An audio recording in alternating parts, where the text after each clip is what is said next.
special meeting, November 22nd, 2017, 5 p.m. Could we have a roll call, please, Ms. Gillen-Burton? Yes, Ms. Quinlan. Here. Dr. Graham. Here. Ms. Powers. Here. Ms. Henderson. Here. Okay. Ms. Horny. Here. Ms. Martin. Here. Ms. Lako. Here. Thank you very much. As we get started, as we always do, I want to remind each of us and those of you who are watching that our mission at East Lansing is nurturing each child, educating all students, building world citizens. I now accept, oh, they are. Maybe this will work better than I had hoped. The mics are on. I would now accept a motion, please, for approval of the agenda. I move that we approve the agenda. Second. Moved by trustee Graham, seconded by trustee Powers. Are there any questions, modifications? Seeing none, all those in favor of the agenda as presented, please indicate by saying aye. Aye. Aye. Those opposed, no. It's unanimous, thank you. Now it is time for public comment. I do have a few people who have indicated they'd like to give public comment, and if anyone else would, I would ask you to go back and fill out one of those blue forms in the back and bring it forward to Gail. When you come up, even though I've hopefully stated your name accurately, would you please give your name and your address? First is Mr. Tim Akers regarding board vacancy. Welcome, Mr. Akers. Thank you. Tim Akers, I'm the ELEHS president, or ELEA president, sorry. I just wanted to thank the board for calling this meeting because it shows the recognition of the importance of taking care of this in-house. I know a lot of folks were a little disappointed with the way things were handled at the last meeting, but the fact that you would call a meeting the day before Thanksgiving and take it out of the hands of the ISD, which needs to be done. The folks of this community elected you to address these very issues. And to give it to a body that doesn't represent this community directly, I think would have been a mistake. Far too often, public servants lose the notion of what public service is about from the top down. I mean, even our National Honor Society kids, if I need to get them to help me with recycling, the first question I get is, how many service hours do I get for this? So for the fact that you've come together and there's no quid pro quo, rather, that would be a big step forward for us. We need to do what's best for this community. Over 3,000 students, close to 1,000 employees. You represent their best interests, or at least hopefully you will represent their best interests. And the decisions you make today, including appointing a board member, will impact us far beyond the short term. I mean, we have a $90 million plus bond issue, and the buildings that will come out as a result will be a legacy for decades. So thank you for keeping that in-house and reconsidering your decisions. Thank you very much, Mr. Akers. Next, Mr. Rufus Jackson would like to speak to us. Mr. Jackson? Welcome. Thank you. I jotted some points so that I don't, excuse me, so I'm not scattered all over the place. But first, I'd like to thank you for giving me the opportunity to speak in front of you tonight. I would secondly like to thank board members Martin, Henderson, and Powers for supporting my I don't want to call it a candidacy, but my opportunity for appointment. I appreciate them seeing my vision and knowing that trying to grasp the opportunity to help the youth in this community is what I want. I'm also hoping that through this process, our community can find a healthier way to dispute issues. I'm hoping that as we move forward, as terse as this process has become, that it encourages people to just get more involved. That's what I'm truly hoping. Bear with me. I want to make sure that just because I think one way, it's okay that you think differently. In my life, I've learned best from being able to take a broader vantage and take pieces of other people's ideals to make mine more complete. So I'm hoping that everyone can kind of learn from that. We know that this process hasn't been the most seamless one, but again, I appreciate you getting together tonight. I've also met all the candidates, finally, I met everyone. I think everyone is a great candidate, and from their own vantage points, can bring different expertise and experience to the board. So yes, you do have a difficult decision. One of the reoccurring things that I heard from last week into this week is the importance of diversity. And one of the things I need everyone to kind of hear me out on is, I don't know if there's any other candidate that has grown up as a minority in this community. I have. I know what it's like as a 10-year-old knocking on doors, trying to sell car washes, and having the police called on you, and having the police take you home because I'm black in this community. I know what that's like.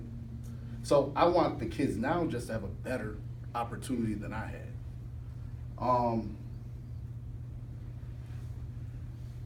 Let me just, I'll get to it.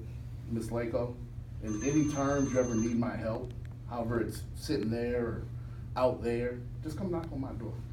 Anything I can do to help the community, that's what I'm here for, so regardless of the outcome. Mr. Jackson, excuse me just a moment. I failed to tell you that you were allowed 3 minutes, so that was your timer. Can you take 1 minute to try to wrap up? Yep, that's all I Please? need. Thank you so I'm at much. the bottom.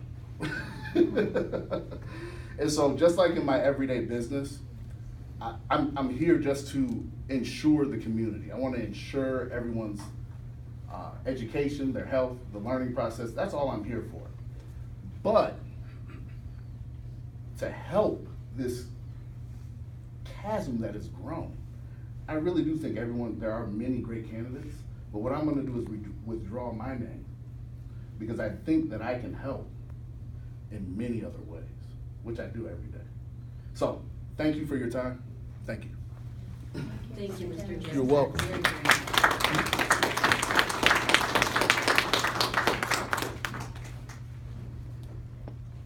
We have another public comment request from Ms. Winona Single regarding the selection of a board member to fill the current vacancy. Welcome, Ms. Single.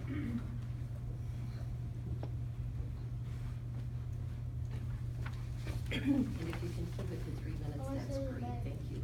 Sure. Ani, hello, my name is Winona Single, and I come here as a member of the community who lives at 1700 Weingarten. I have 2 children, 8 and 11 in 3rd and 6th grades.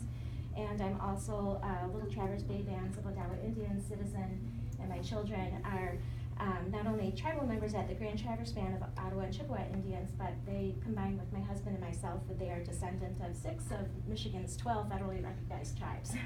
So we're very connected to the tribes in Michigan. And I'm here to speak because I do not at all, I have no issue at all with the board members, trustees, Powers, Henderson, and Martin voting in favor of the candidates in which you did choose to vote in favor of. I have no issue with that. However, I do have issues, serious concerns about the decision to vote in favor of each of the 4, I believe it was 4 out of 5 candidates that were nominated, and to choose not to vote in favor of Dr. Tara Chambers. And so I feel this is deeply troubling because, first of all, I believe that as members of the elected Board of Education, there is a responsibility to commit to truth, honesty and integrity, and fairness. And I understand that we can sometimes have very different visions of what is fair and what is just and what is good for our communities.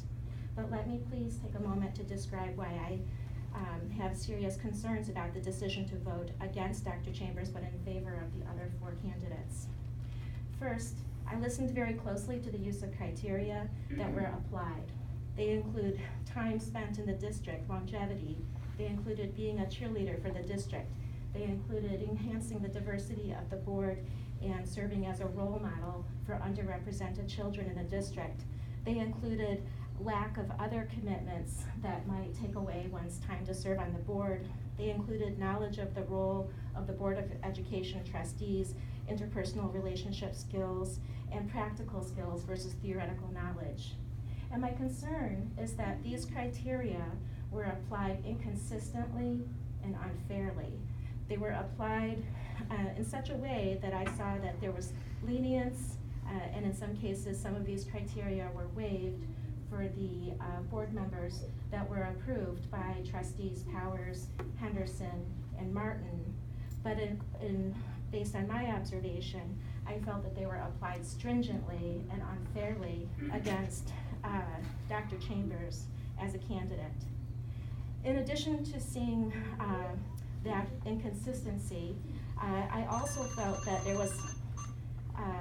there was concern because the conclusions, or excuse me, the reasons that were raised as the criteria to be applied, in fact, those criteria did apply favorably to Dr. Chambers. And so it seemed that the reasons were in fact very disconnected from the choice not to vote in favor of Dr. Chambers, such that it appeared that the decision was arbitrary and capricious and an abuse of power by the three board members. Ms. Single, can you please wrap up? Sure. And then finally,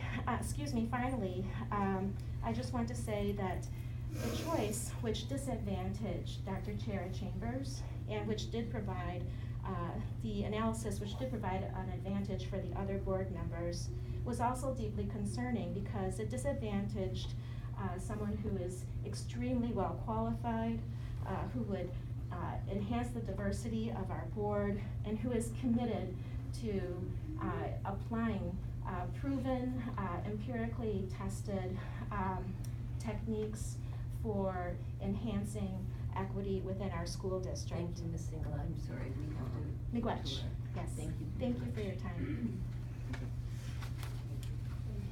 Thank you. That concludes the blue slips I have been provided. Is there anyone else out there who would like to make public comment and complete one of these at the end? Seeing none, we will now move on to nominations for board member. Do I see anyone wishing to make a nomination for a board member to fill our vacancy? I would like to nominate Dr. Tara Chambers as our new board member. I will second that. Moved by trustee Graham, seconded by trustee Honey. Is there any discussion? I think I probably talked enough last week about this. You can go back to that video. Just make sure trustee Henderson. Trustee is hearing all Henderson, this. are you aware? Can you hear what we're doing? We're now. Yeah, thank you. Thank you very much. I guess I would just like to say, that perhaps maybe people don't quite understand how I handle, adversity in situations, and so I would like to say, as it is related to Dr. Chambers, that I had the opportunity to not only correspond with her while she was still out of state, but also to sit down and talk to her, about her vision as well as other candidates. So I think it's worth mentioning to understand, and perhaps maybe negate speculations about why I myself might vote one way or another tonight. And I really appreciated that opportunity to speak to those members and the time I spent with Dr. Chambers. Thank you, trustee Honey. Anyone else? I just would like to make a statement about my impending vote. I have spent a lot of time reflecting and soul searching over the course of the last week. It was a long week for me, as it was for many other board members. I guess what it has come down to for me is that I agree with Mr. Akers, and I believe that I have a civic duty as an individual elected by my community to manage this situation. It's easy for us to punt it to other people. Difficult situations are just that, they are difficult. but through conversation